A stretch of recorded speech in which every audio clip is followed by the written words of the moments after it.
జర్నలిస్టుపై దాడిని ఖండించిన జనసేన రాష్ట్ర నేత అజయ్ కుమార్ నెల్లూరు జిల్లా ఇందుకూరుపేటలో పర్యటించిన ఆయన ప్రజాస్వామ్యంలో జర్నలిస్టుల పాత్ర వెలకట్టలేనిదన్నారు. అలాంటి జర్నలిస్టులను బెదిరింపులకు పాల్పడడం దుర్మార్గమైన చర్యగా అభివర్ణించారు. దాడికి పాల్పడిన వైసీపీ నేతలను వెంటనే శిక్షించాలని డిమాండ్ చేశారు. వైసీపీ ప్రభుత్వాన్ని గద్దెదించేందుకు వెనకాడబోమని హెచ్చరించారు. జర్నలిస్టులకు జనసేన అండగా ఉంటుందని ఆయన తెలిపారు.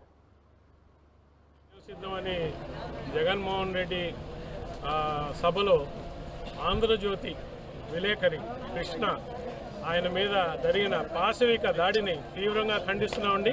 ఈ ఏదైతే వైసీపీ పార్టీ ఉందో లేదా జగన్మోహన్ రెడ్డి ప్రభుత్వం ఉందో మొదటి నుంచి కూడా ప్రెస్ మీద ఒక వివక్ష ధోరణి, సాక్షి తప్ప ఇంకా ఏ న్యూస్ పేపర్ కానీ న్యూస్ ఛానల్ కానీ బతకకూడదు అనే ఒక వివక్ష కక్షదారింపు ధోరణిలో వాళ్ళు అధికారంలో నుంచి వచ్చినప్పటి నుంచి కూడా ఇదే రీతిలో ఉన్నారు.